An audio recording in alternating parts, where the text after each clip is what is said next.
Previously on the Rusted Garage.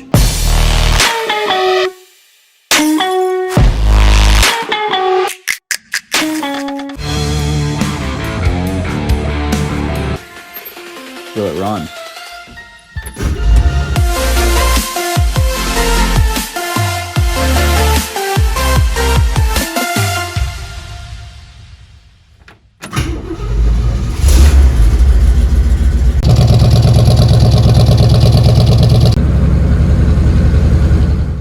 Alright, so first off, I hate cliffhangers as much as you guys do, so I had to clear that up. Yes, it runs. I've actually been driving it for a little bit now, but this video is going to show how the rest of that job went, so enjoy. Here we go again. You could just put in C10, but yeah. C20. That was the slowest transaction ever. He didn't know what he was doing, and then he had to go in the back 6 times because he kept forgetting the part number. And then when he was trying to do it at the register, it wouldn't work. I swear to God, I've bought cars faster than that. Looks like we still have to hook up all the spark plugs and wires. Got to get the headers on, air cleaner, and maybe a couple vacuum lines here and there. So the biggest problem is the one I'm going to tackle first. Looks like my headers don't fit. So that's the hole that they're supposed to go in. And as you can see, this is where they currently are. This runner just has to be moved or bent a little bit. That's all, that shouldn't be hard to do. This motor mount is in the way. Everything else clears. This brake line is really close, or apparently, I guess it is touching. All right, that's got to get moved. But then that's it for this side. And let's see about the other side. I spared you guys the video clip of me finessing this past the oil dipstick. Anyway, oddly enough, it actually fits on this side, but it's still kind of close here, so I think I'm still going to punch this out a little bit. So the reason one side fits and one doesn't is if you look closely at the way a small block Chevy cylinder heads are, straight is right here, this head is actually slightly further back, and this one's more toward the front of the car. So for that reason, this one is going to have a little bit more clearance problems than the one on the other side, because this one's about 1 inch backward. Fortunately, we have technology.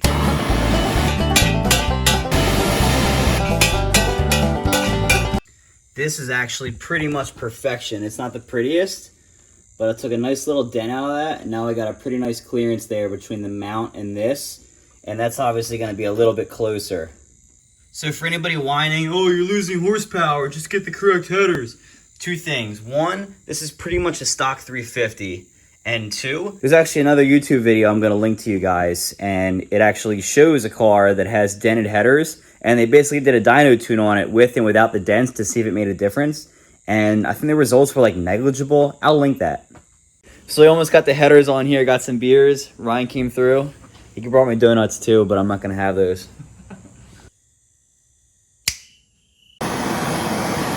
This is the wire for the ignition, so basically we're going to have to run this. This is an HEI distributor, and we're going to have to run that one basically through the firewall, because the old system, it goes directly to the starter, and the last thing you want is for this to constantly be hot, because you don't want to fire. So we're going to have to run that through the firewall. Luckily, there's already a bunch of other wires going in right around there, so this is going to do the same. So I had this gut instinct that I needed to check my oil pressure before I actually turned the engine over with the ignition wire on.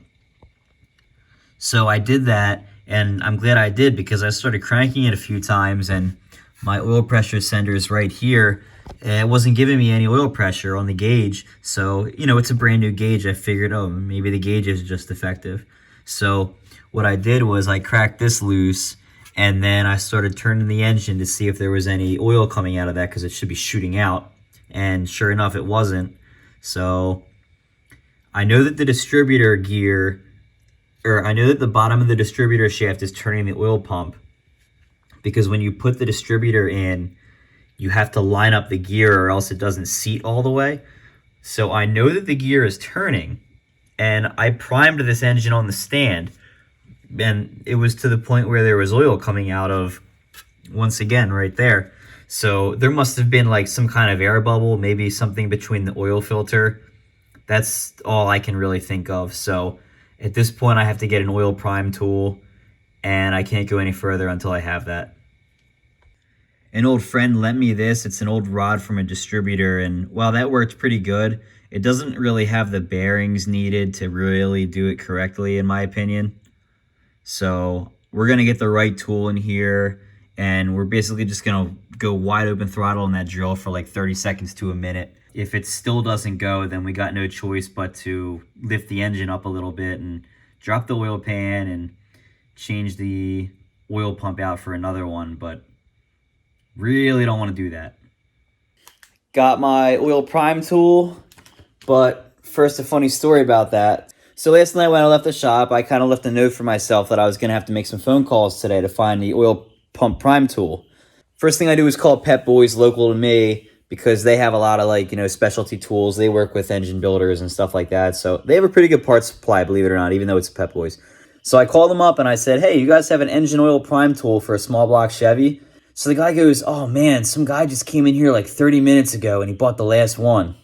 Tough luck, man. So in my head, I'm kind of like, oh, I know who it is. So then I called up Oldkill and I was like, did you just go to Pep Boys and buy the last oil pump prime tool? He's like, yep. So imagine this basically as a distributor, but without your timing gear. Instead, it has this nice little machined piece to kind of hold it steady in there. So I already cleaned it off, because whenever you shove something in your engine, you want to make sure it's nice and clean. So basically, we're just going to drop that down the distributor hole nice and carefully. And it's probably not going to line up right away. Yeah, see how that sticks up? So we need to gently turn this until we've lined up with the teeth. There we go, nice and snug. So now we're gonna bolt this down.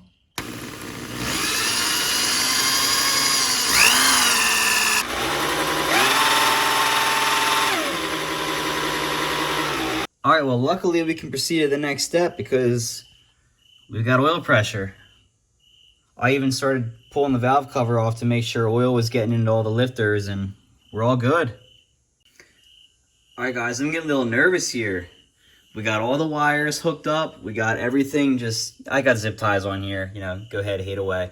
But just to keep that off the headers temporarily. Got everything hooked up. We still got our temporary rigged oil pressure gauge here, just until I can get the mounting kit to put it on the truck. I think it's time.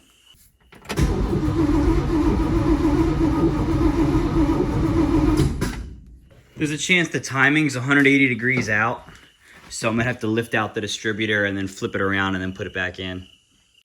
So most of you guys on your electronic ignition systems won't ever have to worry about this.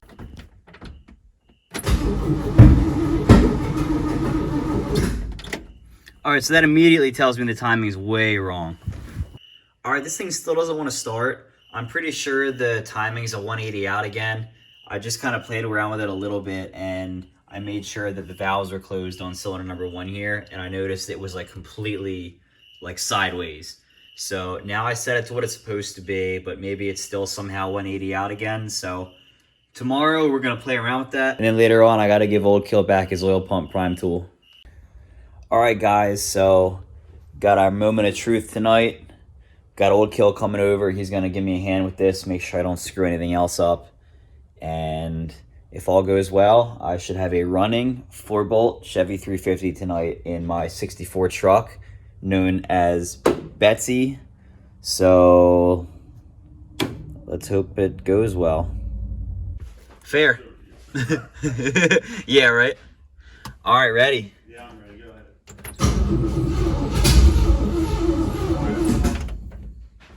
So I got Oldkill over here. He's going to help me get the engine started. Really grateful to have such great friends like him. He's going to give that some starter fluid. Go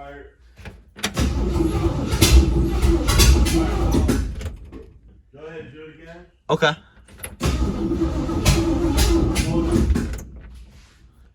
Oh, you're playing with the distributor. Okay. Yeah, go ahead.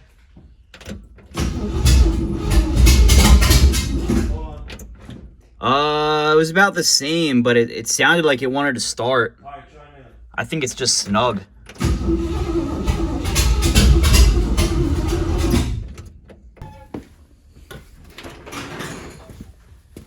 You move like shit starts falling. Yeah, not the best working conditions here. What's that? Is that purple wire? Is your starter wire back there? The starter? This? Oh no, this is the oil sender wire. Okay. Goes right to this, right from All right, just back double there. checking. Yeah, that would be real bad. Feels like it needs to crank faster. Yeah, I agree. It's like this battery is old, so that was maybe it. It's also the straight 6 starter on the V8, but it's the same starter, isn't it? Like part number, it's the same thing. Yeah. I don't know. The stroker was kind of hard to start too, and this reminded me of that when like turning it and everything. Try again. All right.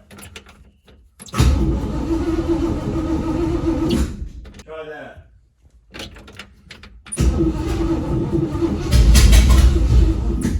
Okay, I think it's because I'm pushing it like all the way to the limit.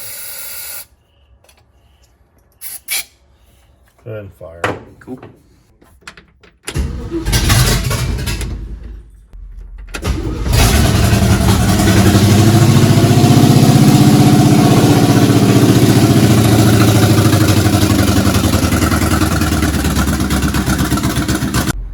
Alright guys, the shop is kind of filled with smoke right now. It runs, it wasn't knocking, which I was worried it would for some reason. I don't know, try living with anxiety, but it ran.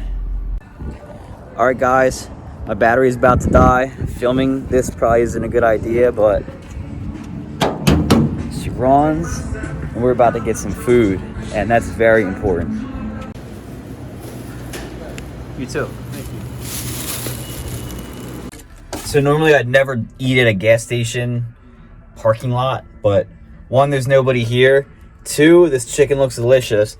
3, we gotta wait for the truck to cool off a little bit so I can add some coolant.